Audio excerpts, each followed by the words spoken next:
Yeah, Greg, I don't think your main mic's working.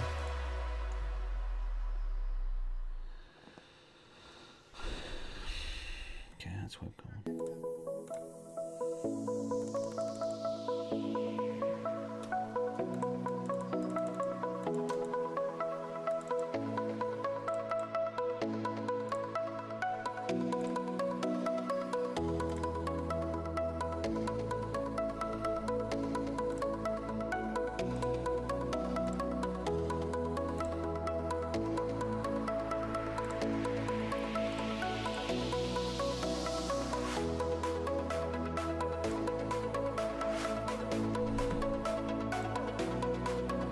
Much better.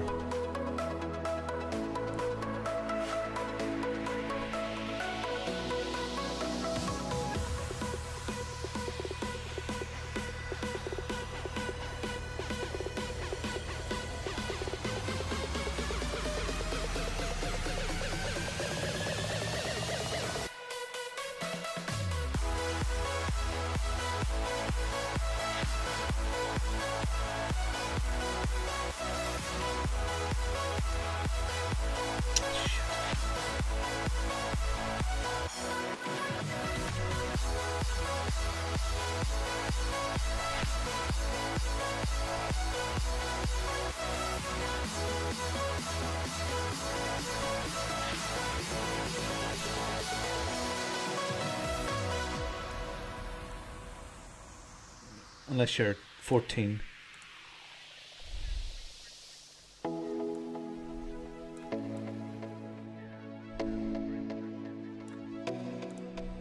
No. Okay, so we'll come to...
Yeah.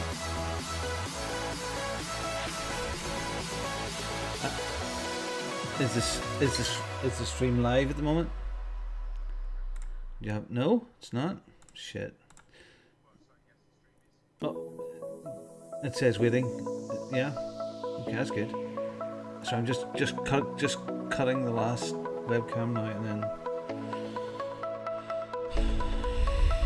it just happens to be.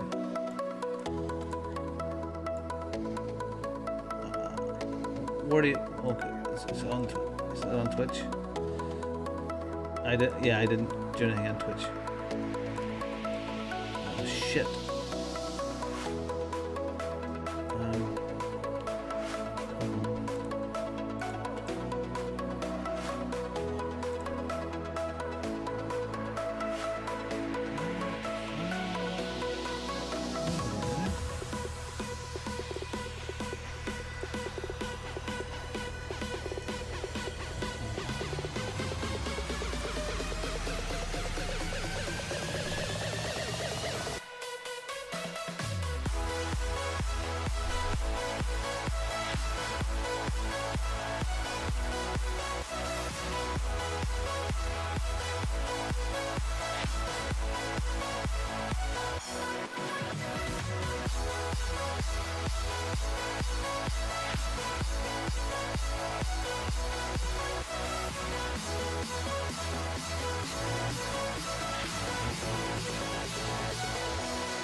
God, there has to be a simpler way to automate this.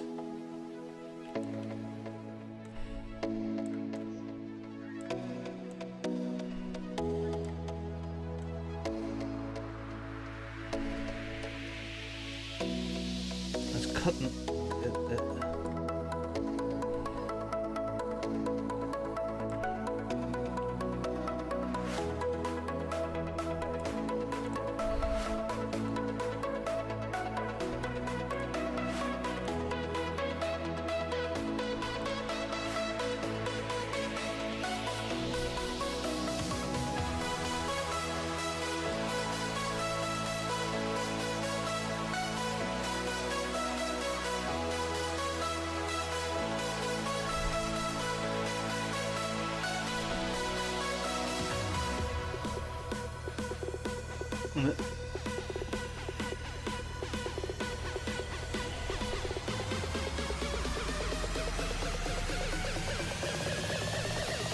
No, don't. Okay, so I have to go in and copy. Oh yeah, but I have to shut up and mute myself. I'll turn this off now.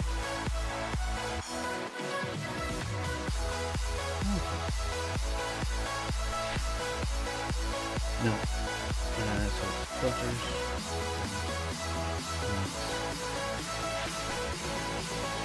Transfer.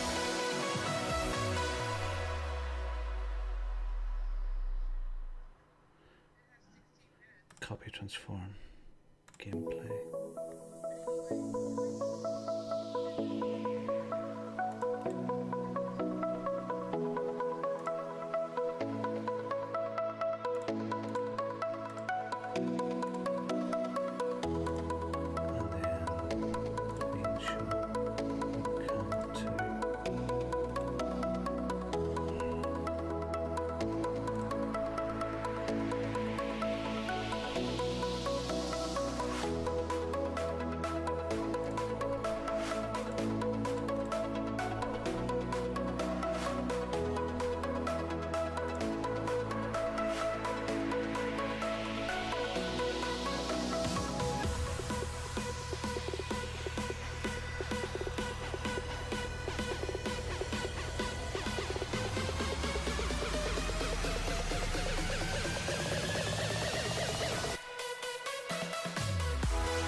Okay, almost ready. I'm doing this freaking copy, paste, transfer now.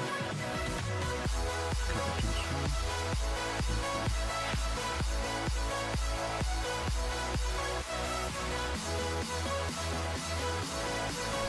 I've got 1, 2, 3, 4 cameras. 1, 2, God, Nicole, I could do with sorting you out.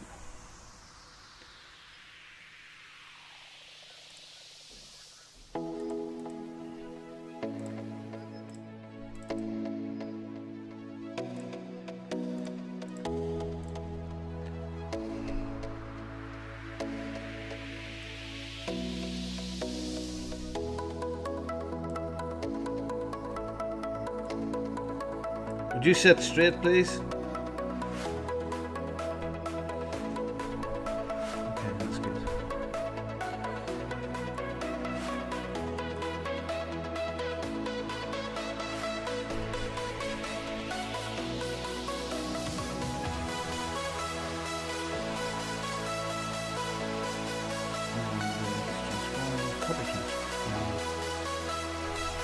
I'm not repairing, I just love it.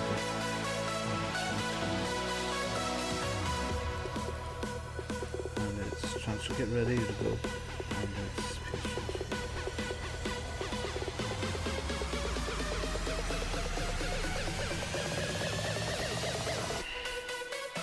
okay, I'm about to switch. I'm switching his on now.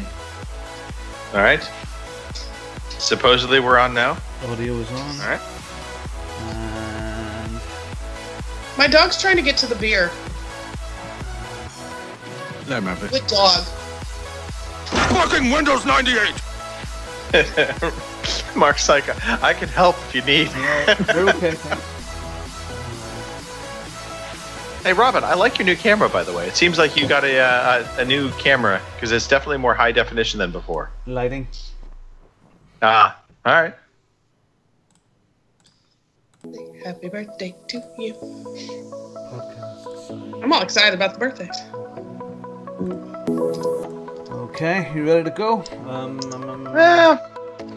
I don't know. Okay. Do we really? I'm starting initial intro now.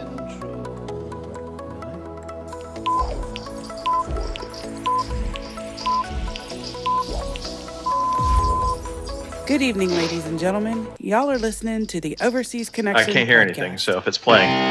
Shut up and sit down. Here we go! Would you I think we're just getting started. Medic! I'm a witcher. I think this is more than you can handle. Sits on his ass all day. Let's do this. Hey, everybody. Welcome to episode 469 of the Overseas Connection podcast. It is April 8th, 2018. It's Sunday, a new time slot for us. We're testing the waters out, off to a somewhat rocky start, a rushed start. That's probably the best way to say a rushed start. We're 9 minutes late, and that's all because of the man drinking heavily at the moment.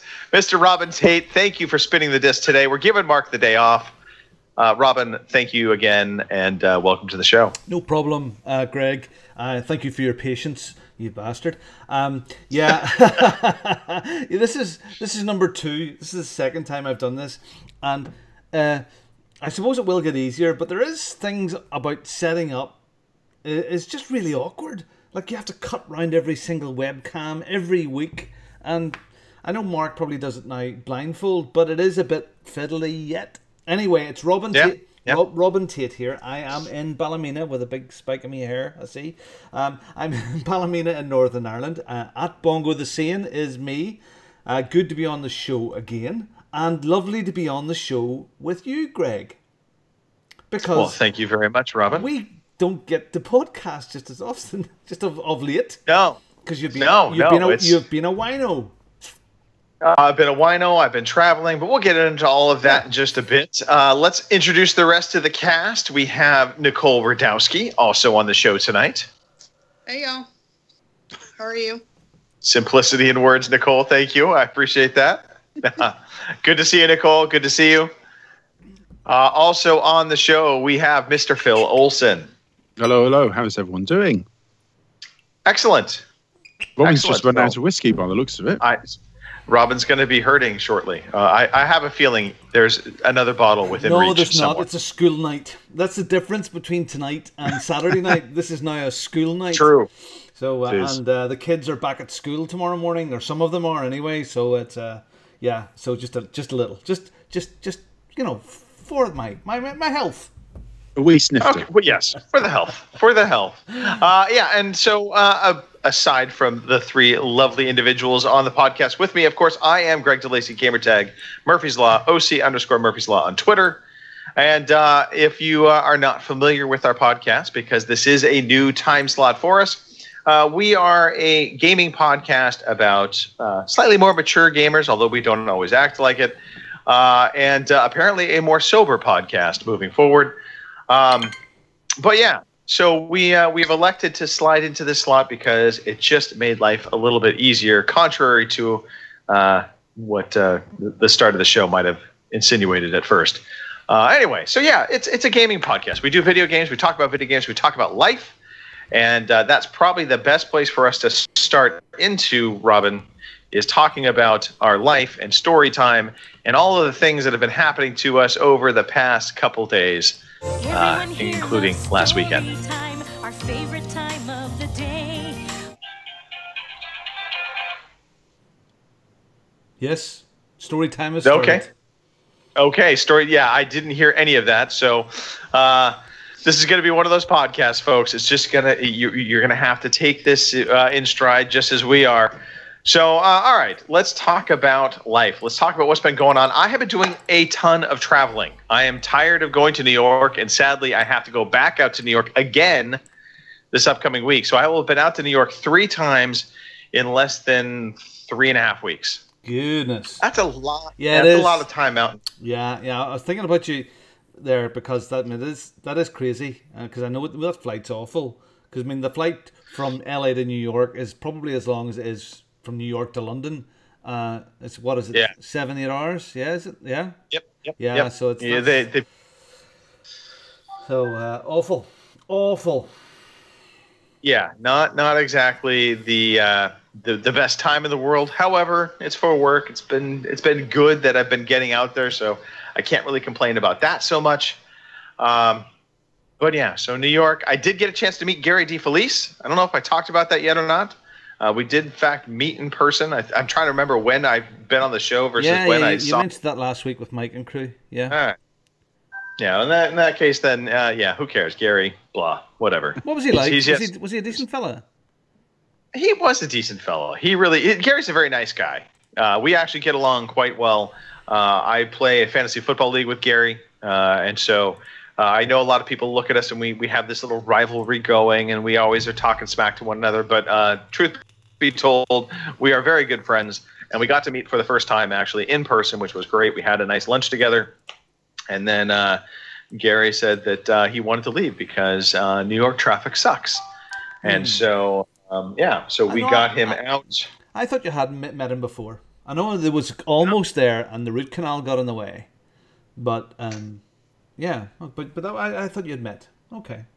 No, we had not met. We had only met through online, through chat, and through Skype, and doing different podcasts. So it was kind of one of those things where it was great to meet him in person.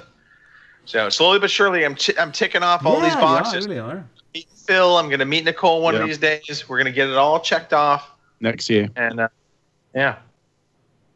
So outside of that, just a little bit more story time on my end. I'm just going to say right now that we don't have any cameras set up for the podcast page. So Robin, just letting you know that all of our cameras are currently off. I don't know what is happening. Classic. Yeah, you know.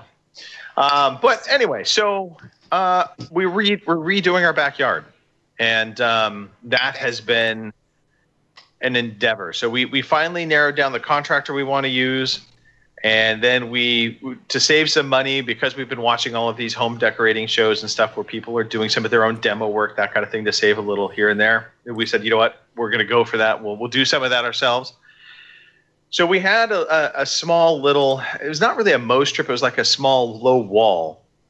And it runs around the rim of where our grass meets the tree line. And we're getting rid of all that stone. Well, turns out each one of those stones is about 25 pounds each. And it's about 3 layers deep. So we ended up hauling out about 220 stones out of that backyard up to the front yard, and sold them actually to a local guy here who's building a big wall himself, like a 600-foot wall.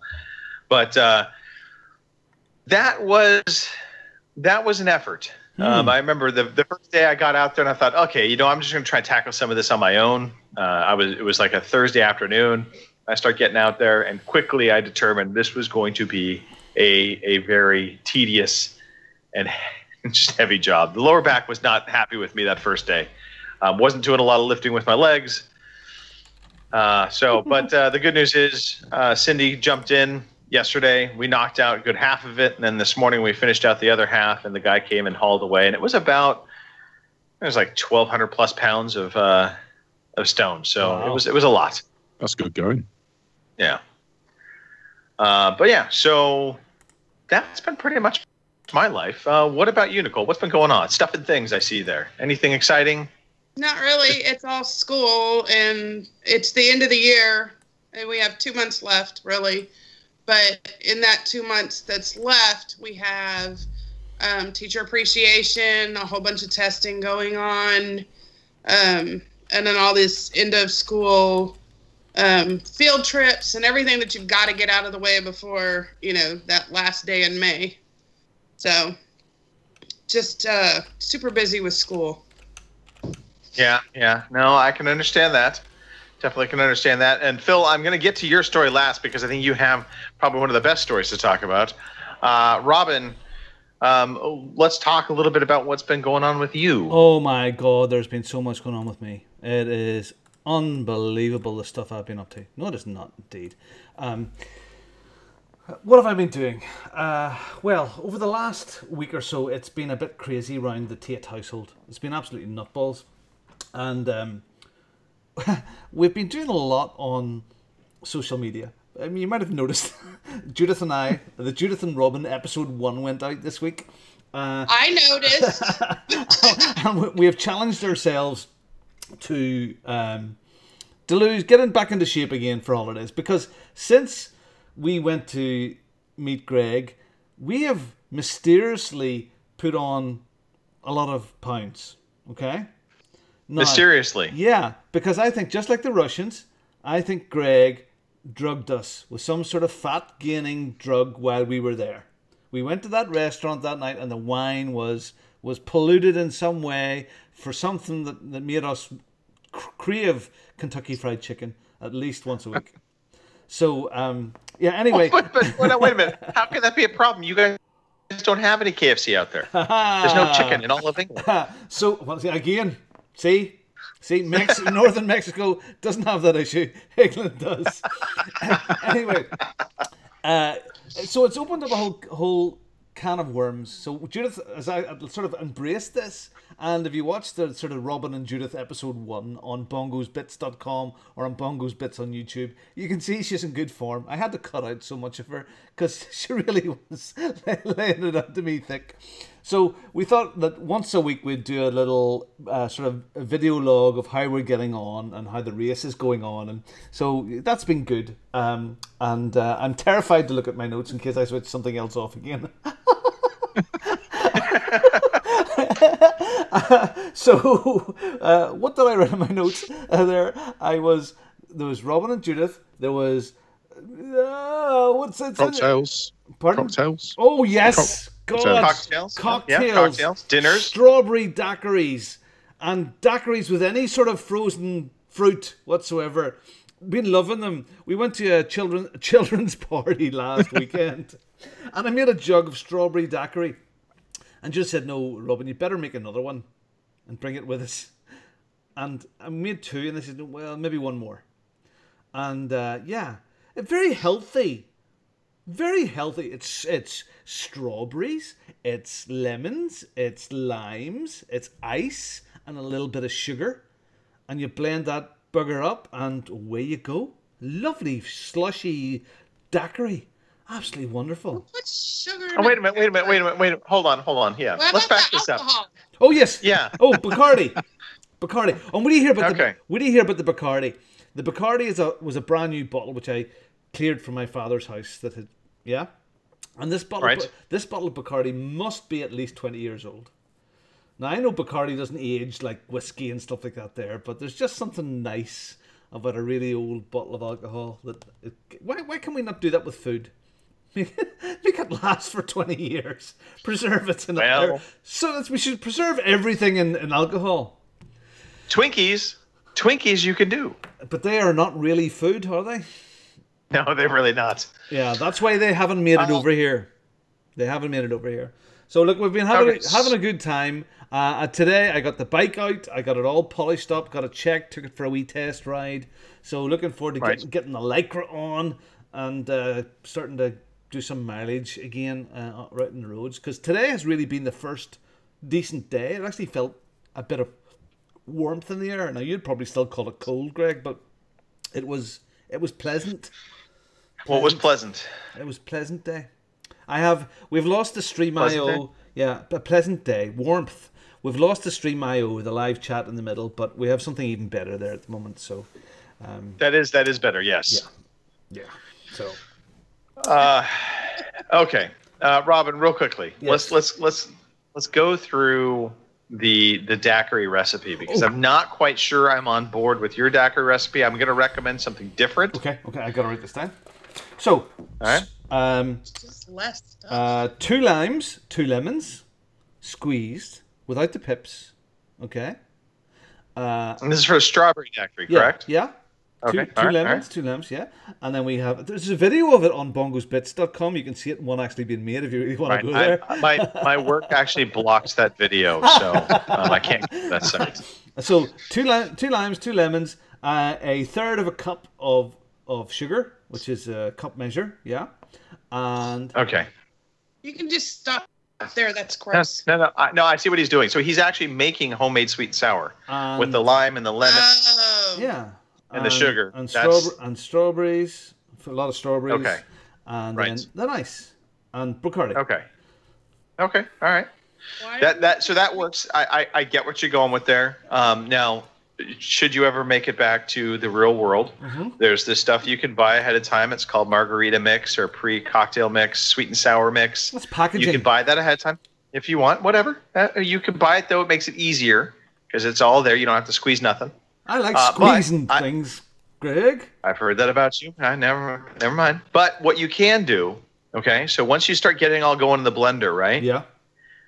So once it starts getting into a good mix and it's basically, it's slushed up and it's spinning. You see that little circle at the top where it's like a little whirlpool. Take some whipped cream and shoot some whipped cream into your daiquiri mix as it's blending. So it'll give it just a little bit more frothiness. Okay. What do you want us to throw into it? Sorry. Whipped cream. Whipped cream. Yeah, but that's a bit girly, is it not? You're drinking a daiquiri. Are you kidding me? That of in itself is girly. Oh, okay. So you might as well go full bore. Why not? Okay. But here's the better thing to do. Sick. So next time you want to try something different. And I think Rob, maybe we tried this. I don't know. I can't remember if we tried this when we were together, but Kahlua Colada. Oh, yes. So pina colada mix, a little bit of Bacardi, throw some ice in there, and then add in Kahlua. Oh, yeah. Blend that all up. Yeah. Again, you can shoot some whipped cream in if you want, and that is like a chocolate milkshake with a kick. It's really good. Yeah, when I was in Yosemite around the pool, I kind of went a bit bananas on those. Yeah. Yeah, it was an interesting afternoon. I think I must have had about 6 or 7 around the pool that day. It was really good. Oh yeah, so, and that is the ultimate poolside drink. Yeah, so it was really good, and damn it, man. But for the record, that is not going to help the losing weight thing. well, again, I mean, a little bit of sugar is the bad. It's really not going to help. And the Bacardi. So. There's sugar in the Bacardi. See, like, there we go. We've got the lemons, and then there's all the ingredients are set out there. Yeah, you can see you cut the lemons, and then you put them in the bowl, and you add a wee bit of sugar, and away it goes. It's lovely. But you added Sprite. Oh yes, Sprite. I forgot about the Sprite. Yeah, so a wee bit of diet Sprite for a bit of lemon and lime, for a wee bit of fizz in there to help with just the liquid bit of it as well.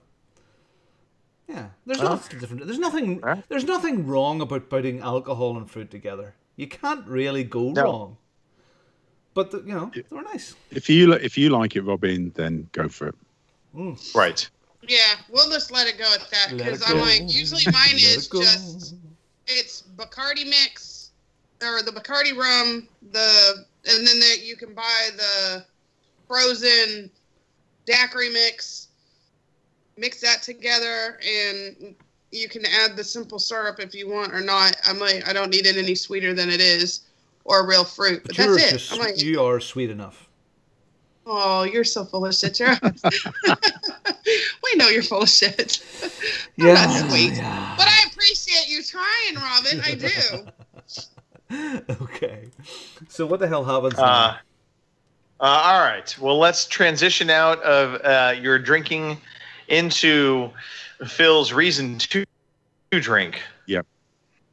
Yeah. So Phil. Oh! Happy birthday What? to you! Happy birthday to you! I don't Happy have the birthday sound effect. to Happy Sarah. birthday, Sarah! To you. There we go. All right. Happy birthday. Phil, Yes. now that we're past the birthday song, let's talk about the potential funeral song that was going to be played to some local workers at a certain store, had things not been resolved.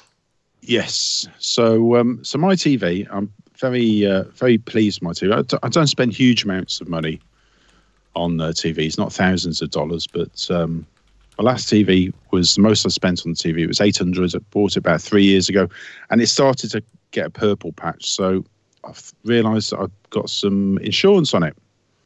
So I got replacement TV, no problem there, got delivered, and saw there was a fault. So there was part of the LED backlights were shining through the top. And TV was still watchable. I thought, no, it's okay. Lisa just come out of hospital, so I thought, no, I don't want to, upset the apple cart, and she's got something to watch. So about a week later, replacement TV was delivered, and I thought, great. Right, and they took away the first replacement. They took that back. They gave you the new replacement, but it was all still in box, right? Yeah. So unboxed it a couple of hours after they went because I had stuff to do, and there's an enormous smash in it, and I wasn't very happy bunny at all. Yeah, I was absolutely livid. Lisa said it's the most angry she's ever seen me. Wow. Which I know it's only a simple thing. But it really got my nerves. So eventually, after whining about it to you guys, threw it in the back of the car, went down the store. They took an hour to refund me. Went up the road, and now the very happy owner of a Samsung, gone back to Samsung QLED TV. So which is fantastic. Really enjoy it. And also I bought myself an Xbox One X. Good lad yourself. Yeah. That was the original deal. I think you bought bundled together the TV and the Xbox. It was part of an offering, right? It was £100 off. So if you bought an Xbox One X with the TV, so very happy with that, and it looks absolutely fantastic. So I mean, in reality, you kind of made out here because you had you got the Xbox with for $100 off. You of course had to replace that one TV. They gave you a new TV that was even worse than the original, and then you went back and said, no, just refund me fully, and they refunded you fully for that TV. You still kept the Xbox with the discount you got on it, I'm assuming. Yep. And you then went into a different store and bought a new TV from that store. It was actually the same company, so it was the same store, different branch, and it just so happened that 2 weeks after I got the replacement. The original replacement they had a sale on, and they had the Samsung QLED, which is absolutely superb. I mean, it's absolutely gorgeous. That's a nice TV. Yeah. So you now have an Xbox One X. You have seen the difference because you were on an original Xbox, correct? I was on the One S. Oh, you were on the S. Okay. But you've gone from the S to the X. Some quick thoughts, impressions. It's night and day. After that, I didn't think it was going to be that much of a difference, but for things like PUBG, Sea of Thieves is just stunning. The water, I know everyone goes on about the water effects, but I am amazed every time I play it. And as you go around the different maps, the lighting changes, and it just looks absolutely superb. Haven't really noticed any speed up in loading times. I don't think I noticed it that much before. I've still got quite a few games to go through that are Xbox One X enhanced. But so far, and some of the games we'll come to later, have looked absolutely superb. I can tell you one game for sure. I think you have the game Subnautica. Yes. That is a game that is dramatically enhanced in terms of loading time on the Xbox One X. I think it was like 2.5 minutes to load normally on the old One S and the original Xbox, and it's I think right around a minute now on the X. So it definitely speeds it up a lot. Yeah. Okay. Well, I suppose we can get into talking about games unless there's any other stories we want to talk about. I suppose real quickly we should acknowledge our shatters. Maybe Nicole, you can give some shout outs real quickly. I know I know Sarah obviously is in there. We certainly serenaded her. Yeah, Sarah's in there. Veteran Gamers came by to say beef. Just FYI. Well, and FYI, I've been going into their chat a couple times already and just texting beef. And then just and us. So. And Bobbin's in the chat. I see. Yeah, I can't go into the thing. My phone doesn't like whatever update we did recently, so it won't show me anymore who's in the chat. I have to scroll, and I loaded late. So no, not a problem. Not a problem. Apparently, there's a guy named Marcanix in the chat. He was checking up on us. I don't know if he's still there or not, but well, you know, maybe someday we'll have him on the show. He seems like a nice guy. All right. Let's talk about some game with benefits. Today I feel like playing computer games. All right. Today We're good. I feel Okay. like playing computer games. This is all new stuff. Go! I love you, Robin. We need some hand signals God tonight. bless you, Let's man. God go. bless you. So for whatever reason, we're not hearing Robin when he's playing his audio. So it's all hand signals now. I think I finally figured out what his hand signals are meaning, which meant I could go ahead and talk.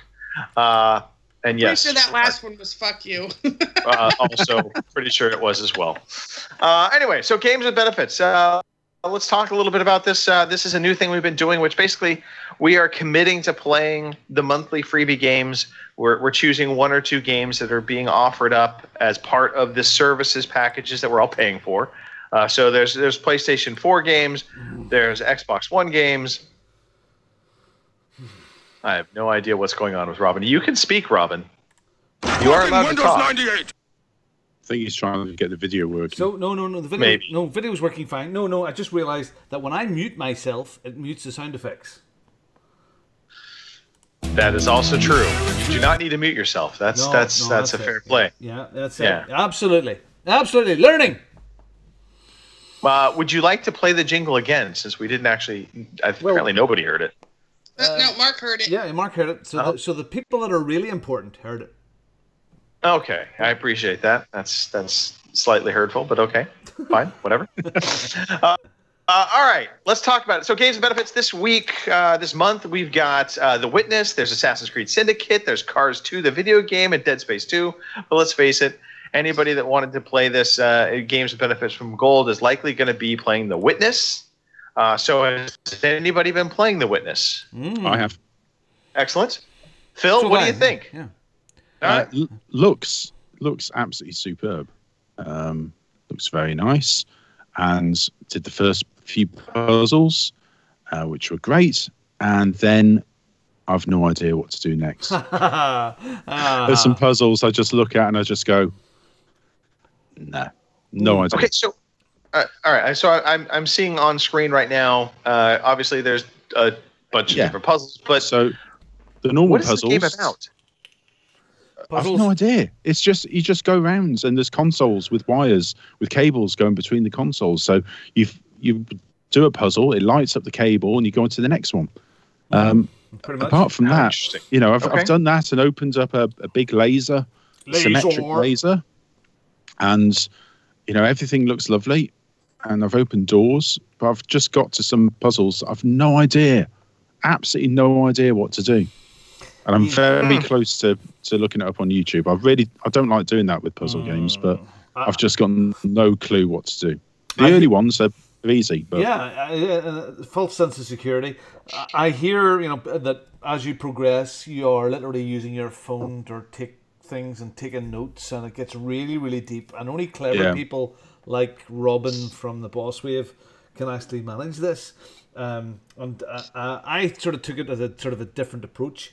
I sat down with Judith with this, thinking, here's a game that maybe she's clever, she likes puzzles, she's smart, maybe we can bond with this. And we've played a few of them. I'll tackle it again with her through the month, but I can't imagine I'm going to stick through this. This is too cerebral for me. Yeah. To me, this is a game that's like, we could play this together and get in fights. So on the video now, this this is early on, and these are very simple. You've just got to make your thing move through a maze and occasionally cover some black dots. But there's other things. I've no idea what's going on. You're supposed to, there's one way you have to look at trees and where fruit grows in the trees. Work that out. But later on, there's just things that, no, I'm just lost it.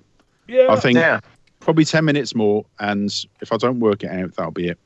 I'm glad. So this is a game that basically is going to make you feel stupid, more or less. I'm just praying. Yes, it's done that already. I'm just praying an achievement doesn't pop. No. There are achievements. Oh dear, I don't want that. Very good. So yes, it's a very clever game, made by a very clever guy, the same fellow that made Braid, but right. I think it turns into probably torture and a chore and a job, and I'm sure there's some satisfaction in it, but I think it's the satisfaction only hipsters would really enjoy. It's a hipster game. Okay. Yeah, I completed The Witness. Yeah, without writing anything down. Yeah. Okay. Fuck you, hipsters. Damn it. All right. Let's. Anybody playing any of the PlayStation Plus games? There's Mad Max, Trackmania Turbo, In Space We Brawl, Toy Home, 99 Vitas, and Qbert Rebooted. So I've actually played Mad Max a little bit. Not recently per se, but I have played some of Mad Max. It seems like a pretty serviceable game. There's so much on my backlog. It's on Game Pass, isn't it? It is on Game Pass. That's actually where I was playing it, to be fair. But I also have Trackmania Turbo. I think that was an offering at some point in time. Yeah. I have not touched that. Has anybody here touched Trackmania Turbo? I know there's a few people have expressed an interest that it would be a really good game to play, and I have a bit of Trackmania going. I did play a bit of a demo or something on the Xbox once, and it's like little short races. That's pretty much it. Right. I think I need to dabble with it again if we can get a few people in and get some PlayStation love going on there as well. But I think as we see now, there it is. You're dropped off from a helicopter or a plane. You drop onto the road, and it's that trial sort of thing because you don't actually race with other people. You're racing against the clock. I believe it's the way it goes. So you can see there now if you can that the other car you see is a ghost. So you're trying to beat that ghost time. So maybe it's something we should do. Yeah, as Sarah says in the chat, it's like 30-second tracks. So it should remind you of many things, the things you can do in 30 seconds. But it looks gorge. It looks sweet. It does look nice. It does look very nice. And again, this is one of those situations of if you have PlayStation Plus, you have Xbox Live, or Twitch Prime, which we'll talk about in a second. There's lots of free games coming your way, and I say free. This is why we call this games with benefits, is because we're paying for these services to get these games included. So they're not really free. At the end of the day, we are actually having to pay money to play these games. Twitch Prime games, and I'm assuming, Nicole, I don't believe you've played any of these. I know you were pretty much on the iOS a lot. So Twitch Prime games this past week, or for April, SteamWorld Dig 2, Kingsway, Tokyo 42, Tales from the Borderlands, and Dub Wars 1. Or is that I? It looks like either way. Yeah, it looks like an I. I haven't dabbled in any of these as of yet. Tokyo 42 is an interesting one, if I recall correctly. It's kind of like a third-person isometric view. I don't want to say XCOM-like, but it was, it kind of had that vibe to it. A little Blade Runner. Isometric. Yeah, I remember seeing it at some of the trade shows. SteamWorld Dig 2. I am definitely going to play in SteamWorld Dig, I'll be getting it to put on the list to play sometime. Because I had a lot of fun over the last year with SteamWorld Dig. I thought it was a brilliant little sort of platformer.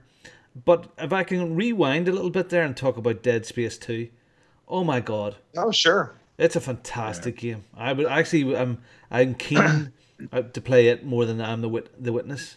Yeah, I did play Dead Space 2 to finish. It was actually my favorite Dead Space game out of all of them. Me too. I liked what they did there.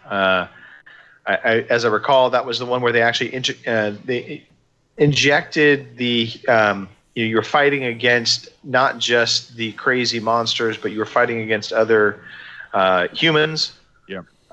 It felt like a bit like Aliens in a good way, not in the horrible game they put out. That was a dig, Robin. Yeah. Was Dead Space 2 the one with the eye? Yes. Inject the eye. The needle. Yep. It probably has about the best opening of any sort of horror type game in a long Man, time. I couldn't get to 2 because Dead Space 1 scared the shit out of me so bad I couldn't get through Dead Space 1. There's no way I would play 2. And it had that. Well, what was nice? Sorry, real quickly. What was nice about 2, which I'm with you, Nicole, because I don't like games, and this is one of the reasons why I was having a hard time with Alien Isolation as well. I don't like games that I feel like I'm not powerful enough to beat the enemy I'm up against. And in Dead Space 1, I definitely felt like that. You had your welding gun, or I forgot what it was called, but you didn't really have offensive weapons.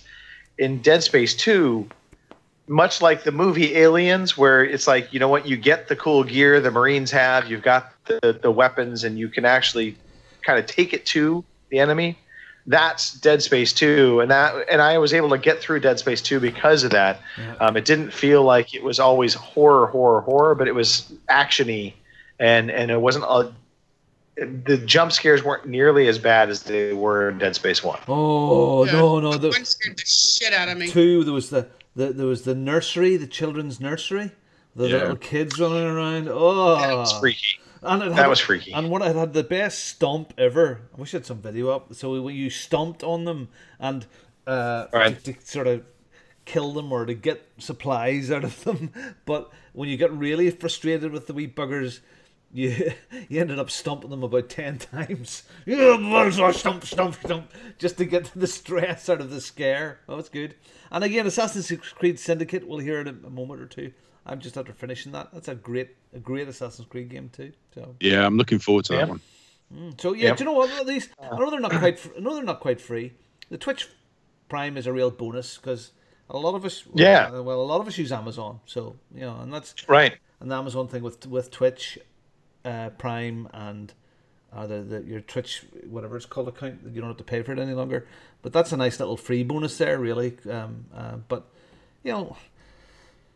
I don't know. You don't have to pay, but you don't have to pay that much. You get your money now with these sorts of games here. We're getting our money's worth.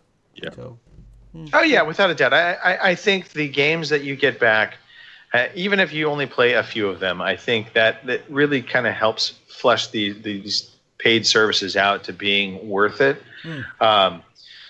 Tales from the Borderlands, by the way, that's one of the Twitch Prime games.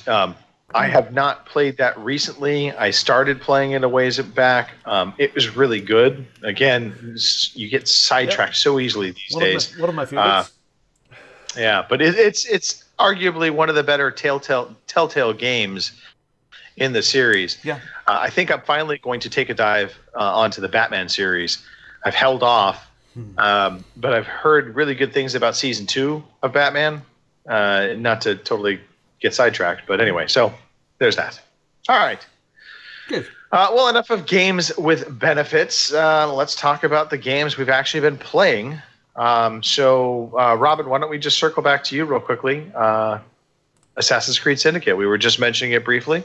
Let's talk about talk about that. So I finished it up this week. I've been going at it pretty solidly. It ended really well. It's a beautiful game. Around London, it's interesting. It's there's buildings and architecture there that we're familiar with, but there'd be Big Ben or Buckingham Palace or the Houses of Parliament, those main things. And as I said before, I think all Assassin's Creed games are pretty darn janky, but we accept the jank of the running and the jumping, and you don't quite get it. But as with all of them, when you get a quarter of the way in or a third of the way in, you're comfortable with it. You're running up and down and jumping around all over the place. It has some fantastic set pieces. Really, really enjoyed them. Really, really good. The World War One thing that sort of jumped forward a wee bit in time was a real treat. And I enjoyed the story. It sort of ends without ending. You know, you meet Queen Victoria, and a few other bits and pieces happen, and the main story ends. But all right, love, I'm away. Ta-ra, Queen Vic here. Goodbye. Just carry on. Is it picked up in DLC then?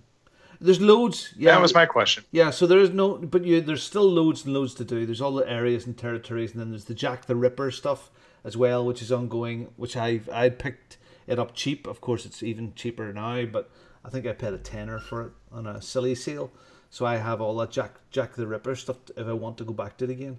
But really interesting. You know, the horse riding, the horse and cart things, really nice dynamic. There's a lovely big train, and there's some set piece missions with a big steam train, and it's cool. It's well worth playing. It's I had more fun with Black Flag, but it's still really good. So Assassin's Creed 2, Black Flag for me. I would put this in a third place now. So it's really good, really good. So that was good. Why don't we take a turn at this? Why don't we go to somebody else? You want to just round robin? I hear that's a really good round idea. robin? Some shitty podcast does that, and it works quite well. So flattery. Why don't we skip over to Mr. Phil Olson? Phil, what game would you like to talk about? I'd like to talk about Sea of Thieves. I love this game. I've seen you playing it quite a bit. Yeah, I've seen you playing it quite a bit. I love this game. There's two sides to it. There's the social side, and yes, when you've got a crew of 2, 3, 4, it's fantastic. It's a completely what's the word? Multiplayer social experience. You're just chilling, chatting, and then every so often you've got to fight another ship or lock someone in the brig. And I've had really good laugh with yourselves and Mark and others. iPete as well. Big shout out to iPete, joined us last weekend. And it's just superb. And playing solo as well. I've enjoyed going on, having an hour here or there, just doing a couple of merchant trips, picking up various, what was the chest of sorrows that sank my ship. I didn't realise. Chest of sorrows that cries, and you have to cry so much it fills the ship up. I never knew that. I put it on my ship, went back to the island to pick up some more chests, turned around, and my ship had gone. Oh, wow. So had no idea what was happening. Phil, would you say, Phil, that the game itself, at first look, when first play, we went and clicked chests and chickens and bits and pieces, and it looked pretty basic. But the more and more you look at the different systems in it, they're deep and layered, and there's more and more. It looks It looks very simple, but there is actually quite a bit to them. There is, and I think it is. Unfortunately, it sounds very cliched, but it is what you make it. So when I'm playing solo, I have to make sure that I'm hiding behind islands. So it's a very tactical point of view. I'm making sure that I'm tacking in different directions if I see other ships.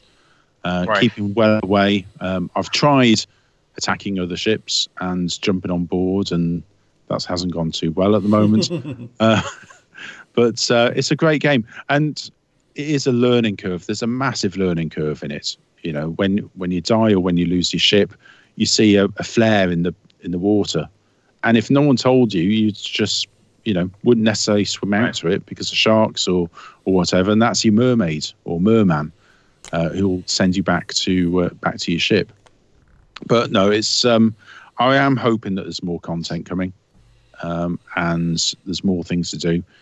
I'm not bored with it yet, but I haven't spent anywhere near as much time as some people, and there's a lot of complainers, I have to say. But I'm enjoying it, and I probably wouldn't have minded paying full price for it if it wasn't on Game Pass. So I will be one of the detractors to talk about the game.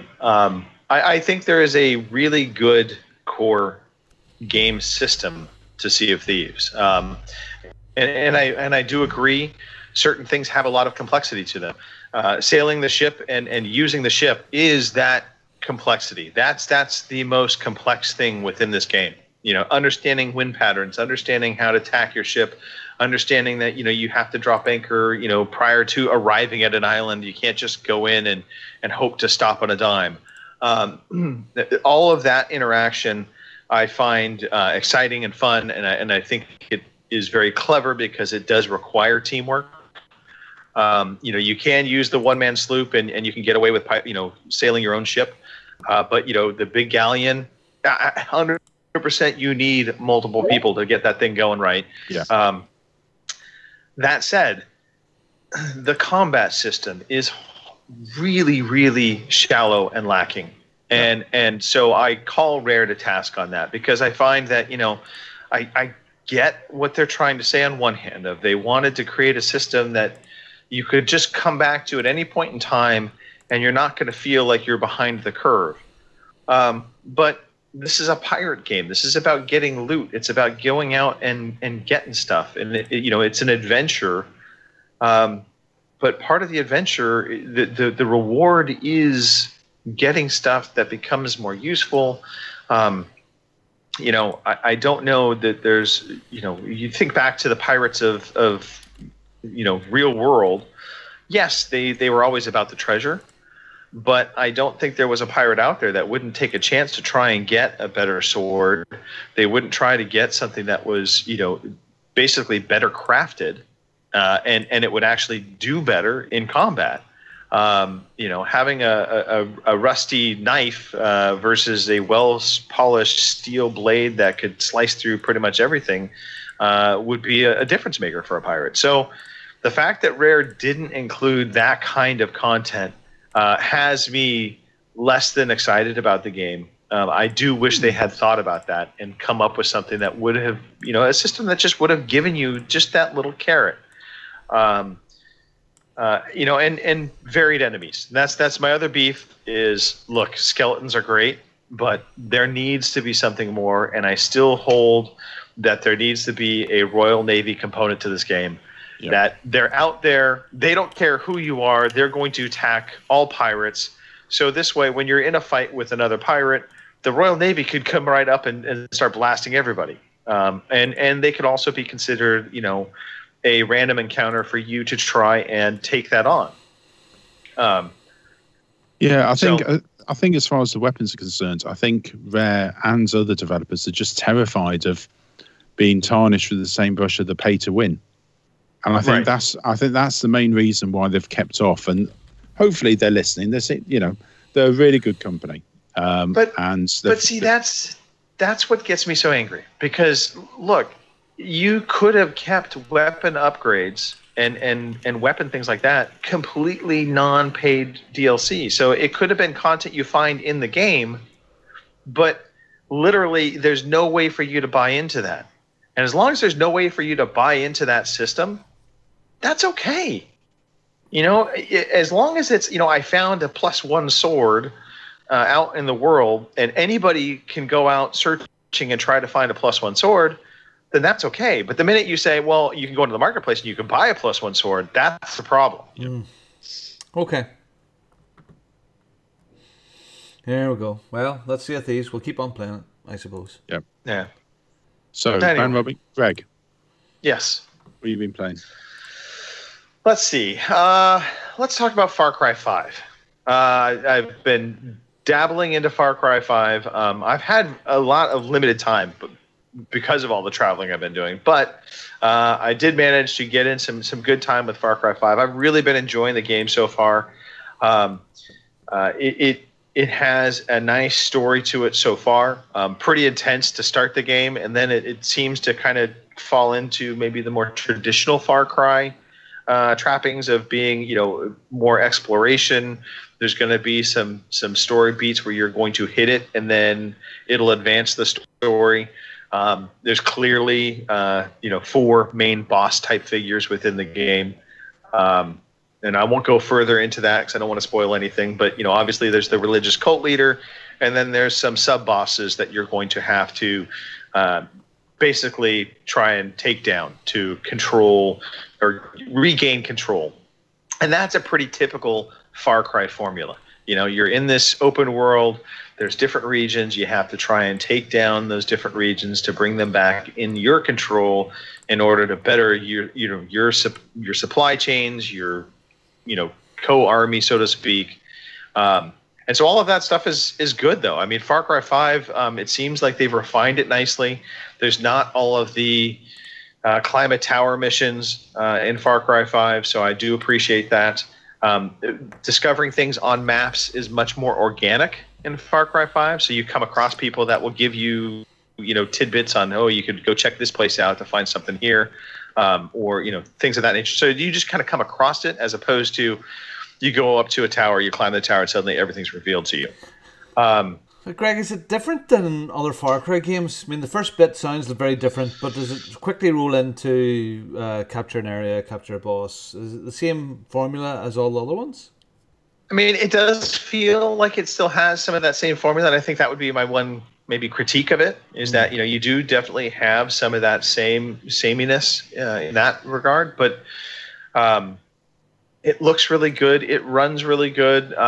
And the Far Cry formula isn't. I haven't gotten bored of that formula yet. So for me, it's okay.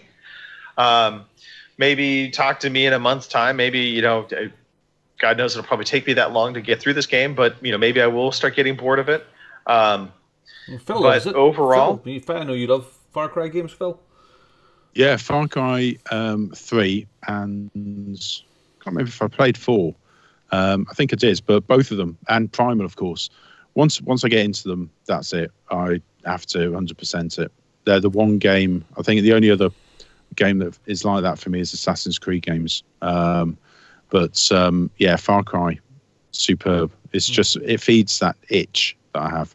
That's why I'm holding off playing this. Not going to play it. I was just going to say, did you pick it up or you held off? I'm holding off. Holding off. And Nicole, Far Cry games, I don't know if you've played them before or not. Just 4. Just Far 4? Cry 4. Yeah. And did you get along with it? I mean, is this something that you think you might want to get? I don't know what mode my son had it in, because my son bought it. That was one of his. He had money for Christmas and bought it because it was on the cheap, and he left it to go, I don't know, run off to the bathroom or go talk to a friend. I don't know. So I was playing his game and pissed off a bunch of people and was shooting things, and I didn't like the shooting aspect because the aiming was really weird for me. And I'm very, I'm particular about that whole aiming thing. Right. If I want to look through the scope and there's no scoping, and it was weird. So it's not anything I would run to. I would say this is definitely then an improvement in that regard, because you can aim down sights and scope down. So that definitely is part of this game. It's a really good Far Cry game. If it's ever free, I'll play it. Okay. Fair enough. Because I didn't pay for this one, and I played on my son's copy, so. All right. Okay. Well, I would say this: if you were inclined or you liked previous Far Cry games, I think you will absolutely probably like this Far Cry game as well. I do think they really have refined the the formula for Far Cry, and so from that standpoint, go for it. If you're not a Far Cry fan, this is going to be more of the same. Yeah, if you're not a Far Cry fan, it'll be a bit of a Far Cry for you. Pun. I mean, come on, Nicole. It took Mass Effect 4 times to get it right, so. Ooh. Right. They got it right, and then some would say they didn't get that right. But hey, who knows? Everybody has different likes. That's the best thing about gaming, right? Is that everybody has different likes and dislikes, and so what I may love, the next person may not. I realize that there's a lot of flawed people out there that don't appreciate XCOM, but let's face it, that is the best game ever. I appreciate surviving XCOM when I'm part of what? Yes. Yeah. Was that trigger word? The trigger word put me to sleep. Sorry. Speaking of trigger words, Nicole, why don't we have you talk about something you were playing? I've not been playing much. I played Bloodborne. I picked it back up again because I'm like, okay, I am gonna get through this stupid level.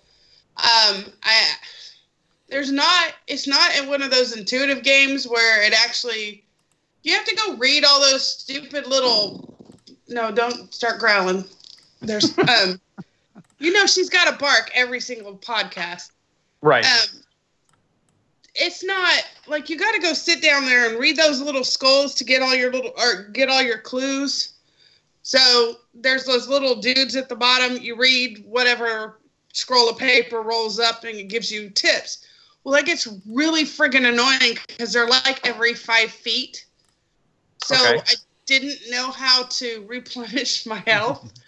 I actually had to go online and go look for it because it was pissing me off because I kept dying in this one spot over and over again. Although I did get sneakier as it went along, so I could get further and further down the line, but then I had to figure out how to actually replenish health once I got through. I think I would rather pull my toenails out than play one of these games. It just seems like torture like that. And it's work, and it shouldn't be work. It should be fun, but it's work. It's a good thing Mark Canix is not on this podcast because he'd be telling you right now we're all wrong and how great this game is. He loved Bloodborne. Yeah. I mean, I don't hate it. I don't want. I don't know. I just don't like working for a game. I want it to be relaxing. My time is so limited right now. And summer's coming, and God help me, I cannot wait till summer gets here. But I don't know. I would rather just pick up the controller like Rainbow Six. I can pick up the controller. I can go kill some assholes, and I am a happy camper. And I can play one game, or I can play 50, and it's all good. All right. So that's not work. That's fun, and I want it to be more fun. Yeah, it looks like Sarah noted that some of those notes are from actual people, and I guess you can turn that off in the online connection. So there you go. That might be helpful. And then Mark chimed in. Actually, totally said against what I thought he would say. He said Bloodborne is horrible, so never mind. I guess this is a game not for everybody. No, just kidding. Mark loves Bloodborne. We know this. Okay. All right. Well, let's get back to you, Robin. Yeah. So I dabbled a bit in Battlefield 1 again with EA Access, another sort of free game. Right. I had played a little bit months and months ago, and I thought, well, again, trying to work my way through stuff, trying not to buy stuff. Just it's changed for me. I've got so much good stuff to play. I don't think I'll ever have to buy another game again, especially with that Xbox Game Pass thing. That's it. Anyway, the mission that I went into was the Plains mission, which is called Friends in High Places, and I thought it was really cool. It was this like American dude posing to be an English sort of lord and stole a plane with his buddy, and away they went on adventures over France and all over the place. There was a fantastic battle in the air with Zeppelins, where they crashed into a Zeppelin and had to jump on to the Zeppelin and fight. I just thought it was really, really neat. And I have no interest in playing the multiplayer of Battlefield, but I'm looking forward to playing through these little stories. I suppose they take about took about 2 hours or so. Yeah. So I expect all of them take about 2 hours. I think I played the first mission, and I think it was because it was in the trenches and it was pretty dark and dismal, and I didn't really. It felt like this was going to be a chore, but this one was fun. Yes, okay, flying the plane's a bit awkward. It's patting your head and rubbing your belly a bit, learning the controls quickly. But it was thoroughly enjoyable, and I will work my way through all of the little mini stories from Battlefield. Phil, you're nodding there. You've played some of this, have you? Yeah, I've played all of them. They're really good. So the playing one's superb. Really good from the characters. I have to say the acting in all the mini stories has been really good, and there's some quite recognizable faces or voices even. There's a really good tank one. There's one in the Sahara. So it seems to they're almost like tutorials. So they cover each bit of the various gameplays. For multiplayer? Okay, all right. Okay. Yeah. But they are really good. Good. And have you, Nicole, Greg, have you dabbled with Battlefield? I did. Yeah, I finished the campaign. I thoroughly liked the campaign. I thought they could have done a lot more with it. The little kind of episodic nature they took with it. The one thing I felt was, at least for me, I felt a little disjointed in that it jumped to all these different individuals, as opposed to kind of having a main character to kind of follow through. Okay. It made sense in some ways, and so in that regard, I think it made for a little bit better of a story. But ultimately, I felt like each story was more a training for a type of gameplay within the game, within the multiplayer, I should say. So you had the tank mission. Yeah, you had the tank mission. It showed you how to play tanks. You had the plane, missions, which was all about learning how to be a pilot inside the multiplayer. You had the oh gosh, I forgot. The next one was the Arabian Desert, which was all about learning how to be a sniper and basically be a scout. So they all of these missions were set up to teach you how to play different classes. Well, I do know what, I'm getting my money's worth, which is kind of free. So I'm enjoying it, and and it looks beautiful. It really does look gorgeous. So I think it's. I liked all those little episodes. I thought they were entertaining. Yeah, I'm getting enough out of it, so that's good for me. So that's me in Battlefield. Who's next? Yeah. I believe we're back to Phil. Yeah, just quickly. Just before I came on, I fired up Halo Wars 2 because it was on Game Pass again. Right. And I'd held off because I knew it was Xbox One X enhanced, and just played the first mission. The cutscenes are amazing. They're absolutely superb. I could sit down and watch the cutscenes from Halo Wars 2 on their own. Very exciting, really good acting. It's highly recommended, actually. And the mission itself is Halo Wars. So if you liked the original, it's that, but a bit more glossy.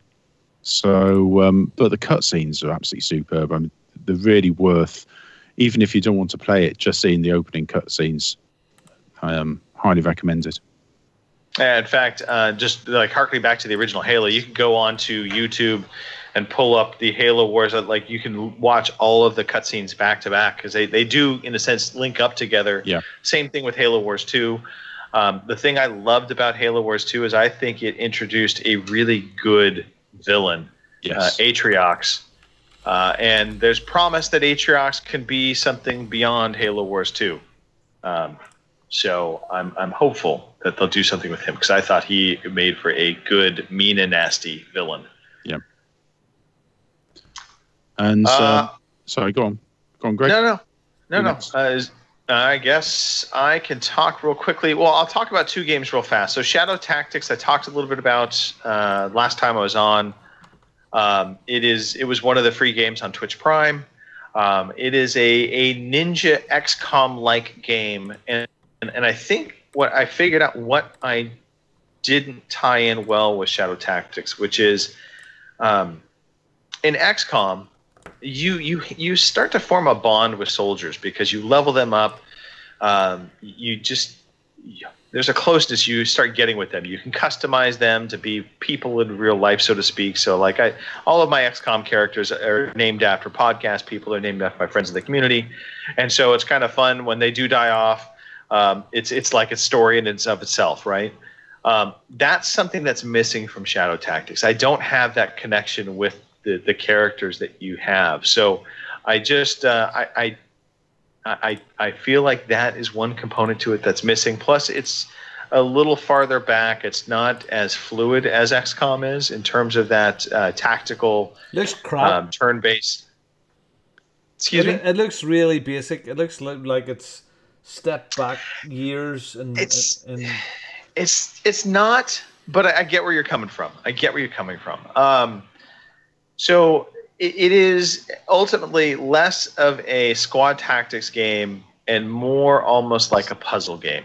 figuring out how to do the mission and get through and take your ninjas in to do what they need to do. It looks more like a racing game to me. It was like Robin Hood. There was one with Robin Hood and one with cowboys years ago that looks very similar to this. I'm trying to remember what they're called. There was one, and I have it on my computer, as a matter of fact. I want to say this Go West, something to that effect. I can tell you right now, it's called Hard West. So yeah, similar to Hard West, but again, for whatever reason, that lack of connection with your squad, I just don't have a care about if my guys make it or don't make it. I suppose maybe if I dove more into the lore and read more a little bit on the backstory stuff, maybe I would. But yeah. So there's that, and then Blood Bowl 2. I had been interested in this game. So way back when there was a game called Blood Bowl, it had come out. It was basically like Madden football, but with monsters. and so you had this game of football, American football, happening where you were using monsters instead of human players, and there was all kinds of shenanigans that could happen within the game. And so I was super excited about Blood Bowl 2, sorry, not Bloodborne 2, don't be confused. And this game is very different than what I thought it was going to be. I really was anticipating it was going to be kind of Madden-esque and play out just instead of human characters, you had monsters. And while that is kind of the case, it's a quasi-American football with monsters, and so you build out your roster with these different kind of monster-like characters. It's actually much more of like a game of chess. It's turn-based. You move your characters along the field, and then your turn ends, and then the enemy moves their characters along the field. And so it's interesting.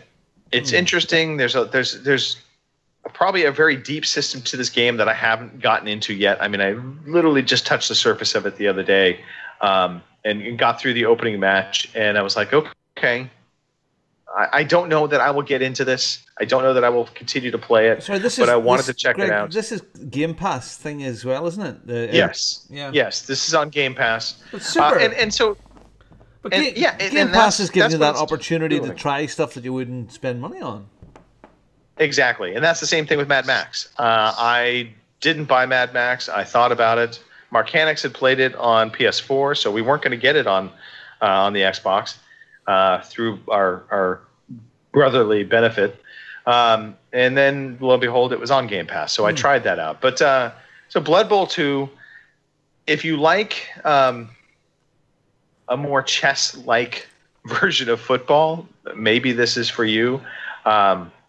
American football or soccer? Be specific. American football. American football. Yeah. Absolutely American football. It's based on the tabletop game from Games Workshop. So like Warhammer Fantasy, these characters have come from the Warhammer Fantasy world.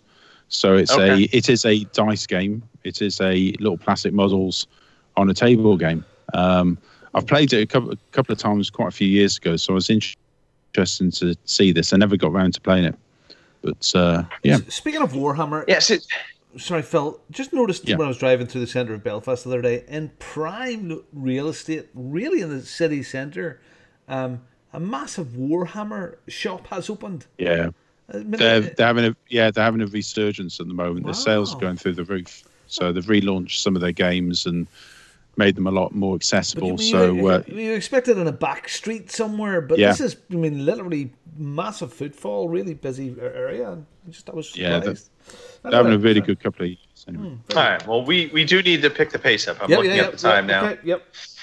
So I'm done though. That's me. Outside of PUBG, which we do not need to talk about. We know my love of PUBG. Okay. So Nicole, anything else you wanted to talk about on your end? My end's fine. All I'm playing is iOS games, so just crap on my phone. I mean, anything fun that you would say check out? Well, we have a group on Township, but the group is really small. It's me and Kim. That's pretty much it, because not a lot of people play the phone games, because for whatever reason. I find them easier to play when I have, like, kids are in PE or at art class, and, you know, I've got downtime. Right. So that's when I play them. You too, Phil. Phil, you as well. I'm only level 10, so I can't join their town yet.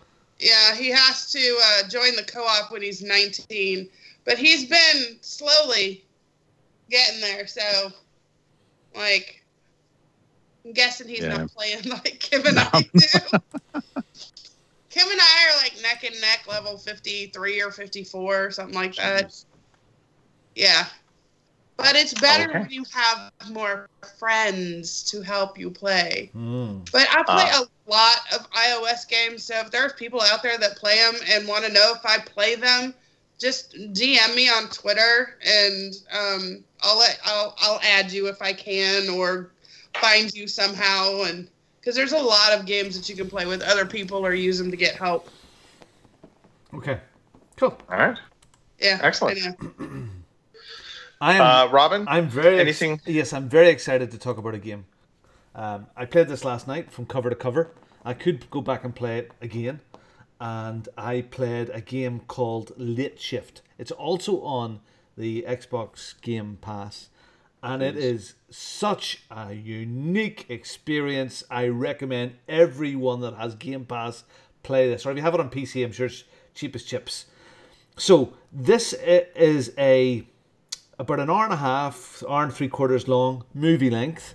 It is a story of a guy, and it's all full motion video. FMV? Yep. Yeah. All right. It is not jank. It is great. It's well voiced, well acted. The story goes that you're this guy called Matt, and you're a security guard, you're a student, and at night time you work in this garage with these fancy cars, and you end up getting into the middle of a heist, and the way the game part of it works, a bit like Telltale, where you've got choices to make quickly. So they put a gun to your head. Do you run away? Do you duck? Do you, are you going to join this heist? So it's yes or no. Do I go to the police or not? Or do I try and get away? And the game itself has won loads of awards at different really prestigious film festivals. It has full IMDb recognition. So it is a choose your own adventure film. I have to get the word film in there. And it's sort of, do you go along and fight, or do you try and get away? I was it got me last night. I really, really, really enjoyed it. I thought it was absolutely brilliant. Now, Phil, I know you play this as well. Yeah, I started up this afternoon. I saw Robin was playing it. I thought, oh yeah, I remember that. Seeing when it first came out, and saw it was on Game Pass. Played the first 15 minutes. It's really good. It is like watching a movie. And to be honest, the first time it pops up with a decision to make, I could have missed it because I was enjoying watching it so much. Yeah. So there are seemingly there's about 7 or 8 different endings. I mean, you can end up just going home to your flat, sort of thing. So it has lots of replay value if you want to go back to it again. So I'm very, very impressed with Late Shift. The acting's very good as well. The actual quality of it is excellent. Yeah. So looking forward to playing the rest of it. Yeah, it doesn't seem like The Office Boy. We need an Office Boy here. Quickly stand in there. I want to shoot the person. There isn't any of that. Every part of it. The sets are good. They got the hand as it looks good. Lots of really Swiss cards, and it looks like a good, well produced. If you look at it, that looks like high production value program, and it is that. Little Mission Impossible, if you ask me. What is that series that everybody talks about at the moment? There's loads of them. It's a different story every week. Most of them are very, very dark. Black Mirror. Yeah, that sort of thing. It has a Black Mirror sort of feel to you. It's all about your choices, and it's very, very good. Play it. Excellent. All right. Well, I think unless there's anything else we need to talk about, we should transition. Let's talk about some news, Robin. Here is the fucking news. All right. So we've got news. Not a lot of news, but some news. So Amazon cancels Breakaway. That's the game that they had brought in Double Helix, and Double Helix was working on this game. So apparently, that game is no longer going forward. So look, it could potentially come back down the road.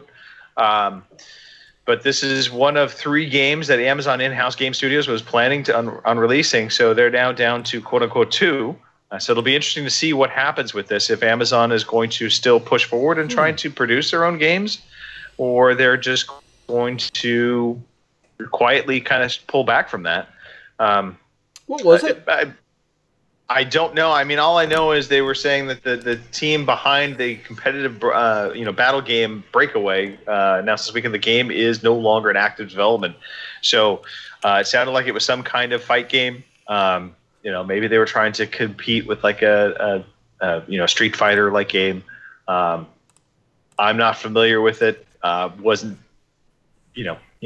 overly thinking it was going to be the best game ever. Okay. I'm now hearing a echo, and I think this is on Phil's side. All right. Okay. I'm not getting the echo. Chat, are you getting any echo? I'm not getting it here. I got it too. Yeah. Well, we'll push forward. I can talk when hearing myself, no problem.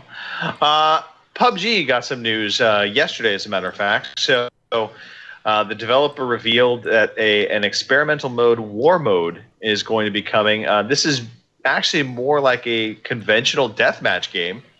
My understanding is this is only going to be in private servers for now. But basically, it's going to be instead of you starting off with nothing, you actually start right off the bat with a submachine gun. And then as you die, you respawn. And so basically it's going to be a point total of 80. That's kind of how they will get to the win. So I don't know how I feel about that, because to me, the magic of PUBG is about the loot. It's about scrambling to get a better kit. And it's about, obviously, the potential of, one and done. You die and you start over. You don't get to respawn. It's funny. I was watching the guy who can't get a chicken dinner, Mike Chin, and Fraser. He got one. Yeah, but not. He did on PC. No, not on PC yet. Yeah, exactly. And they were playing a mode today that was like. Shotguns only, which I'd never seen before. Because I want there was all these people whizzing around. I didn't quite understand what was going on, but I thought that was pretty cool, actually.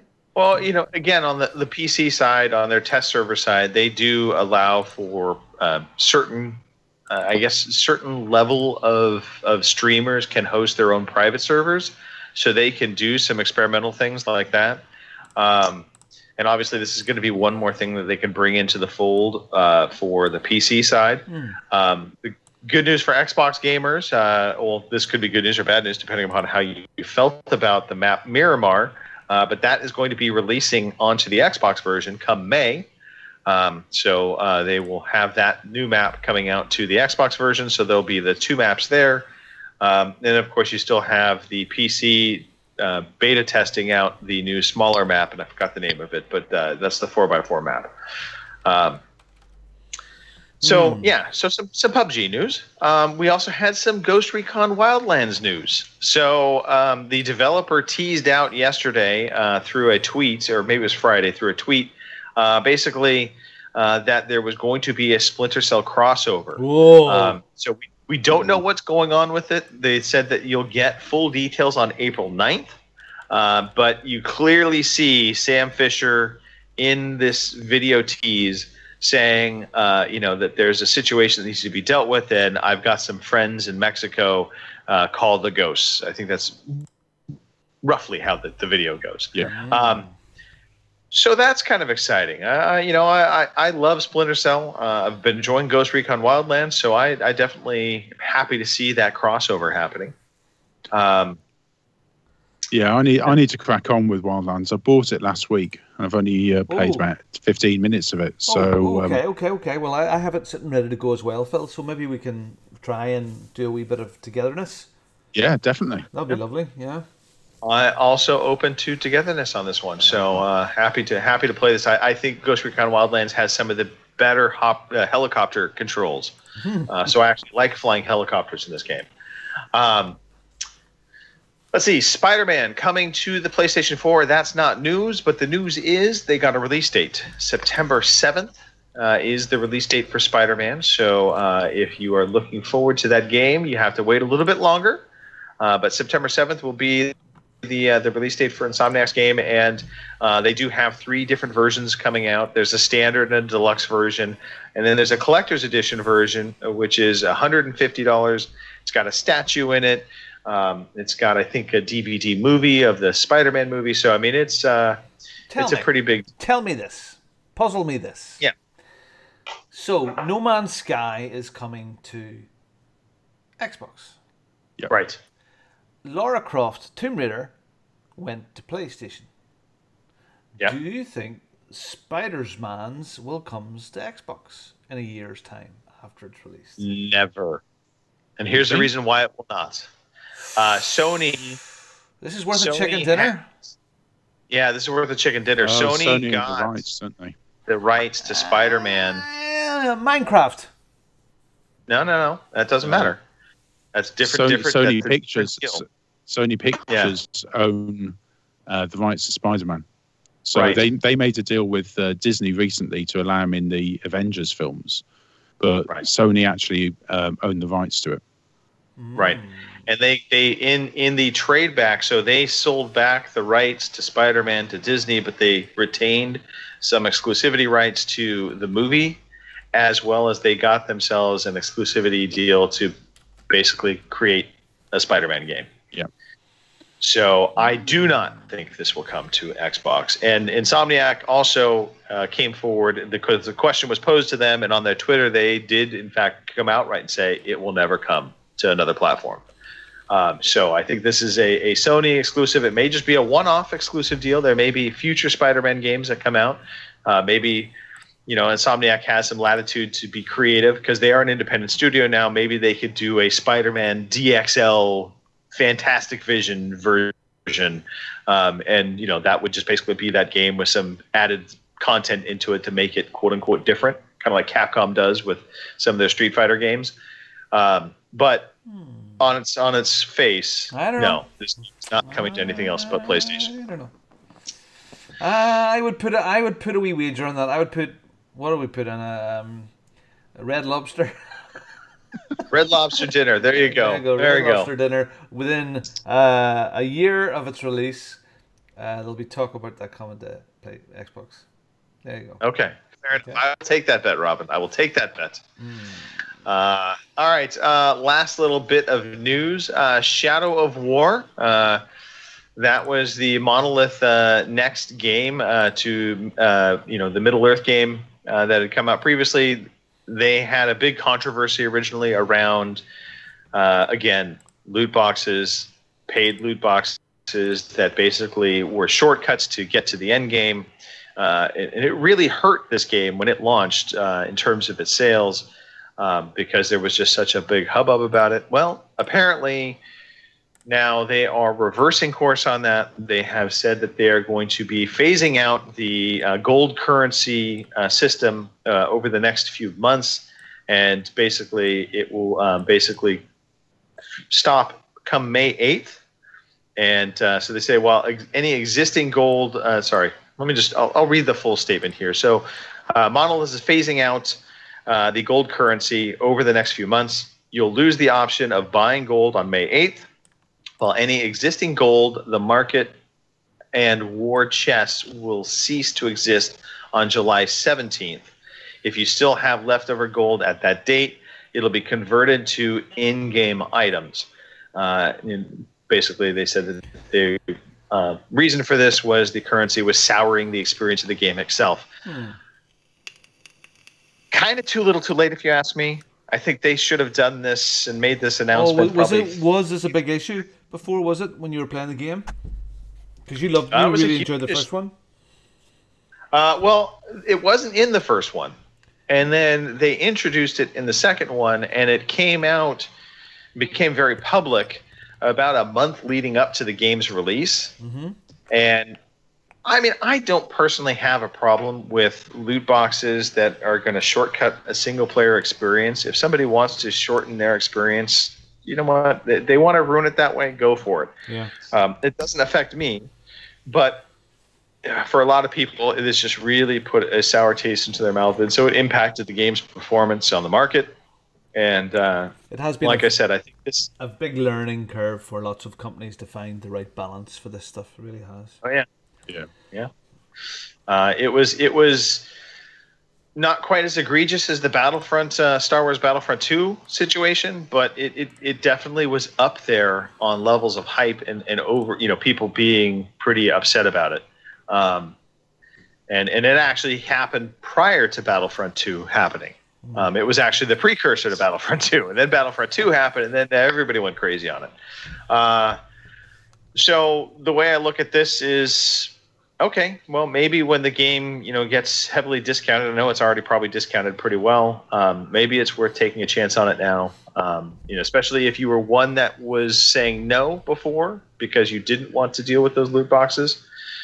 Maybe this is, now the opportunity to dip your toes in if it's on the sale. Yeah. All right. Okay. They're learning. Yep. I'll take this. Veteran Gamers VG Hub meetup. They're 10 years old. They've been podcasting for 10 years. They may have all died from poisoning during this show because we've sorted that out because they're live right now as well. Anyway, on the 21st of April, which is very, very soon, we're going to the Arcade Club in Bury, which is just outside Manchester. You can come along and play loads and loads of arcade games. 2 floors of retro arcade games, new arcade games, pinball machines, VR equipment. You'll meet myself. I'm flying over. Mike Chin, Stu will be there. And Phil, are you going? Don't know yet. Okay. I'm going to see what happens here, but hopefully, I went to the last one. Mark's going as well, all being well, and a load of other people. It's a great chance to meet up. So 21st of April, have a look at the Arcade Club on YouTube. It is fantastic. I went the last time. It was great crack.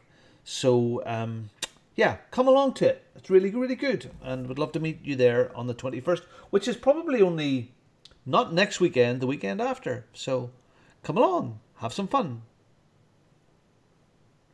That's it. There we go. All right. So we're kind of on into the community feedback. And again, I'm looking at our notes and always leery of, was this covered previously or not? But it looks like... Yeah. It's just there was one quick question there from Dan Knapman, Greg. He was getting a problem on Mixer. People from Xbox complaining that all they can see is a green screen. And he wanted to know anybody got any ideas. And I didn't know this myself either. It was something to do with the Xbox One version of Mixer can't handle 21:9 video, which is some super duper fantastic ratio for PCs. And right. So if you're wondering what that is, that's what that is. Not a big thing. Yeah, that's the new ultra wide monitor ratio. So the new ultra wide monitors are even wider, if you will, than a 16:9 monitor. And so now they've introduced this new aspect ratio, 21:9. So there you go. Okay. I don't think there's anything really else. There was a few other bits and pieces. Our Facebook is always pretty active, and the Twitters are always going well there. But we are running long, so and with Mark not being here, we have no quiz, which is handy. So yes. I suppose we're at the new releases stage, and I'll press this little button for new releases. And that means somebody has to do the new releases. That would be Nicole. Yeah. Oh, well, nobody said anything, so just like, whatever. I was getting there. Oh, were you? Well, that's good, because Yeah. I'm getting there, The too. list is long. Nicole. Yeah. If I can ever fucking find it. Well, there's that. There's always that issue. But yeah, so...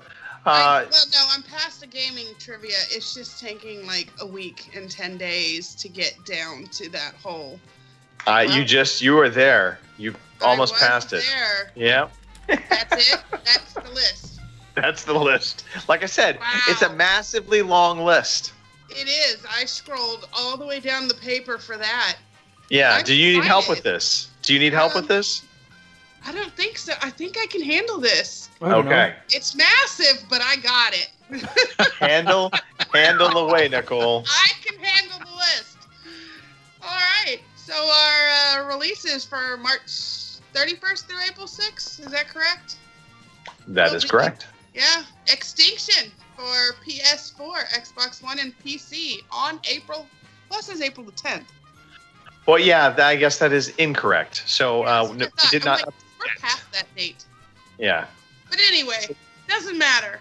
You're getting one fucking game, people. That's it. Yeah, this is from, by the way, Iron Galaxy. There is a great interview with Adam Boyes, who's the new head at Iron Galaxy, on the Game Informer podcast. If you listen to this last week's podcast, the end of the show, they usually do an interview. This show, they have 2 interviews. They have the writer from Player One, Ready Player One. So he's on there. He's on there talking about his experience. We'll circle back to Player One. We'll cover that in the final shout-outs. How's that? Okay. Yes. So there's an interview with him talking about his experience working with Steven Spielberg and the movie. And then there's also an interview with Adam Boyes talking about Iron Galaxy and getting some inside views on his time at Sony, because he used to be an executive with Sony. And then he transitioned into going back to game development and came on board with Iron Galaxy Studios. So really good interview. Highly recommend it. I really happen to enjoy the Game Informer podcast themselves on a whole. But the interviews have been pretty stellar of late. So that said, Robin, I'm going to leave this part to you because this is your baby and there's a lot of names on here. Victories achieved. Yeah, victories achieved. You announced the winner last week. And that's pretty cool. So what Victory Achieved is when you play a game to the very finish, you take a selfie of yourself and you send that off to @OC_podcast with the hashtag Victory Achieved. And last week's winner got 15 quid or $20 to spend on whatever gaming format do you want. And this week, the games that were completed were by Flecky90. He finished Origami, which sounds like a pirate's version of origami. Origami. Empire 343 finished Ghost Recon Future Soldier. Wow, good completion. Game. I finished Assassin's Creed Syndicate. Cybul Red Dead Redemption. Fantastic. And then Adamski and Stratham. They finished A Way Out together. I wonder if they were holding each other's knees. Mark Anix, he finished Super Hot. Play Super Hot. Ginger Balls, welcome Ginger Balls. That's Mike Chin's brother. He finished Rhyme and wondered what the hell was going on. Batch Gaming TV finished Ratchet and Clank. Amras and Hardly Dan. Hardly Dan had his hand somewhere delicate, and they finished A Way Out together as well. Dennock TQ finished Guardians of the Galaxy, a Telltale series. I finished Late Shift, and over the last 24 hours we have had Teflon Jason finished Legend of Zelda Breath of the Wild. Flecky also finished Telltale's The Walking Dead, A New Frontier, and Hardly Dan finished a game that's coming to Xbox very shortly, which is Hellblade Senua's Sacrifice. Senua's Sacrifice. So well done, everybody. And I'm going to play this, and thankfully the podcast crew are saved from having to hear this noise. You all have a Victories Achieved. Victories Achieved. You have one. A Victories Achieved. All right, so we're gonna wrap things up here. If you are listening to this and it is not Sunday afternoon or Sunday evening, and you're thinking to yourselves, "Man, it would be fun to be part of the chat and take part in the podcast," because We definitely love listener interactivity. You can be part of that conversation. We broadcast every Sunday now at 9 p.m. in the UK, 1 p.m. on the West Coast, 4 p.m. on the East Coast, and 6 p.m. on Easter Island. So if you're on Easter Island, good news. You can eat dinner and listen to the podcast. We are on twitch.tv /OC podcast. We're on mixer.com /OC podcast. And we're on the YouTubes at youtube.com /Overseas Connection podcast because we had to make it a little difficult. We are on iTunes. We are on Stitcher. If you want to give us a review, we would love that. The more reviews, the more we are able to be found. For some reason, we're seeing Robin on a roller coaster right now. This is craziness. I don't know what's going on. But if you want to be a part of a club that doesn't go on roller coasters but that plays video games together and has a lot of fun, then head on over to the Xbox One and check out the OC Podcast Club, or go to the PS4 and check out the OC Podcast Community, because they have to be different. You can go to Steam, and instead of going to a community or a club, you can go to a group. Go to the OC Podcast group on Steam. And, of course, we also have this thing on Discord called the OC Podcast Server, and that's because Discord apparently is the future, much like Ready One. Now, that all said, Nicole, we're going to hear your lovely voice right about now. You like us, we like you. See where I'm going with this? Follow us on Twitter at OC_podcast. Check us out on Facebook, fb.ocpod.com, or email us, podcast@ocpod.com. We'd love to hear from you.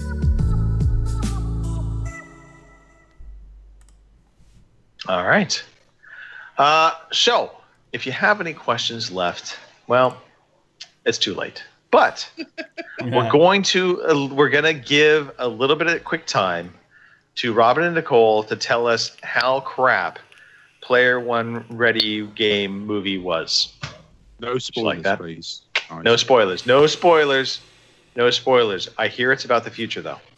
Okay, Nicole, did you read the book or listen to the audiobook? I did not read the book. Okay, so your opinion first then, please. I think that's more relevant. I didn't like the actor they chose for the main character. He got on my nerves. I wanted to know how they plumped his lips up the entire time. That's all I stared at. It's driving me crazy because he had such girl lips. I did like all the nostalgia in it, and there is a butt ton of nostalgia. If you grew up in the 80s, there is so much, like even the old white Doritos bags that had the red Doritos at the bottom, they had those in there, and I was like, oh my gosh. And there's a lot of stuff in there that if you grew up in the 80s or even slightly know anything about that, you will totally laugh at all these different parts, whereas my kids are like, what are you laughing at? Why is that funny? And there's no way I can tell them in the middle of a movie theater why that's funny. But there was I liked the nostalgia part. Story was interesting. It did have a theme. The theme being that it is more important to get out there and meet people for real versus virtually. But it's entertaining. I'll give it that. I don't know that it's going to be one of those I'll probably watch 500 times, but it's not the worst movie I've seen, and it's not the best. Okay, I think I will watch it probably 500 times because I love exactly what you said, all the nostalgia stuff. I love trying to nostalgia. find that. You know, there is a bit, no spoilers, but one of the characters falls into a big puddle of stuff, and he sinks into the puddle like this, and the thumbs up in the air, and you go, "Oh, Terminator!" And the cinema was full of people that were chuckling. And lots of the young ones and my kids that were there, they didn't understand it. Okay, so that was us too. So I read the book and listened to the audiobook. Much preferred the book. The first scene, the first third of the movie, I'm going, why did they do this? Why did they change that? It was so good in the book. Why could they have not replicated that? And it was probably because it was too nerdy. really too nerdy Right. for a movie like this. The movie itself is popcorn. It's fun. It has lots of throwbacks to the 80s. But I think the visions that you have in your head in the book, and that, as a lot of films are like that, I suppose. It was my kids have all listened to the book and or read the book, and they sort of came away going, "Whoa, what the hell?" But they still enjoyed it, so it's well worth seeing. I'm glad my kids didn't. Yeah, because my daughter was did not like the movie at all. She was like, "I want to go home," and I'm like, "No, I paid $5. You're watching the movie." Right. Because we went on $5 Tuesday. I was going to say that Tuesday. Right. Yeah, it's caught on over here we too. had $5 Tuesday. But my son was like, my son loved it. He thought all the action. He was like, "Oh my God, those are Halo characters, and that's Overwatch characters." Yep. They loved watching all the different characters come into the game movie. So that was really cool for them. There's some movies or some references they'll never see. Well, I mean, because I won't rewatch certain references. Well, there's a whole again. there's a whole section about The Shining, and that is that's nowhere near the book. It's not mentioned at all. So anyway, go on, it's well worth watching. Well worth watching. Yeah, all right. And it was filmed in Birmingham. Yeah, Birmingham. It was filmed in Birmingham, Parts of UK. It, yeah. Okay, pretty good. So that's Ready Player One's. Yeah, do you know what? It wasn't shit. It could have been just pure shit. Where Tomb Raider came out, and I hear it's kind of pure shit. So there you go. That's the sad truth about most video game movies. There's not been really any truly good ones to come out. So maybe someday. Maybe someday. All right. Well, let's continue on with the shout outs. Nicole, why don't you just start it up real for reals this time? Shout outs, go. Okay.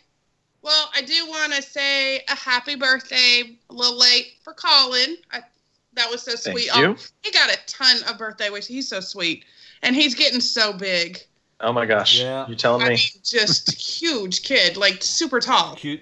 And a happy early birthday to Sarah. As always, it is wonderful to work with you guys. And to our chatters who keep everything very interesting. To my dog, who would not leave me alone today. She stayed cuddled up the entire time. It's cold outside. So that's, she's like, well, mommy's warmer than the floor. Right. So, and that's pretty much sums me up for right now. Phil. Thanks, Nicole. Welcome back to Samsung. I wish I never even looked away from Samsung. Yep. And it's comfortable back. Curry's PC World, that's a store we have in the UK. There's a big store in Wednesbury, which is just off the M6 near Walsall. The staff in there are absolutely amazing. Completely different to the original store I went to. So big shouts to them. And also shouts to yourselves and iPete, who we played some Sea of Thieves. He was so happy when he joined our party. Yeah. He was absolutely ecstatic. Oh my goodness, it's Phil.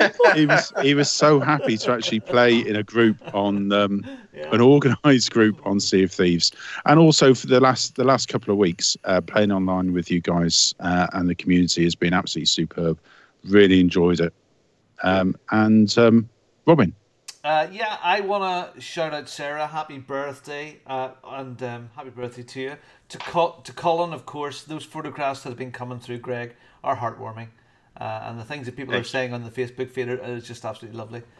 So he's just a mini dude. He's just cool, and I can see sadly you can see his chops starting to look a wee bit like yourself there as well. So you can see that. Yeah. Good to be on the show. Nice to chat, Phil. It's good to have you on, and Nicole. Phil, it's lovely with the gameplay and the multiplayer stuff through the week. It's kind of cool that you're fully joining in the community. It's really good. So you can get me at Bongo the Same. Check out my blog at bongosbits.com and all the crap that's going on there, and watch out for Judith and Robin episode 2, which will probably be out on Wednesday at some stage. So that's about it. Looking forward to that. Look, a shout out to the three of you. Very much appreciate you guys making the show today. A shout out to Sarah. Obviously, happy birthday to you a little bit ahead of time. Of course, happy birthday to my son. He has been the best thing to come to me in quite some time.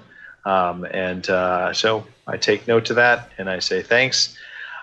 Big shout out more to our listeners. So Bobbins, RCGC, we had Duke Scath, even though he was coming in to cause a little chaos. That is all in good fun. So Duke, cheers to you.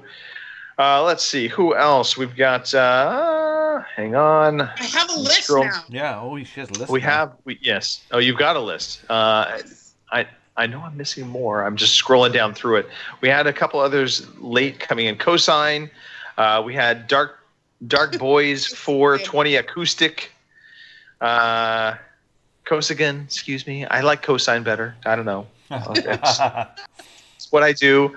Amras 289. Gary, hope you're doing well, brother. And so that's pretty much sums it up. Let's finish this out with a bang. Everybody, thank you again for listening. Check us out next Sunday. Listen to us over other podcasts because we're better. Okay, thank you for listening to the Overseas Connection podcast.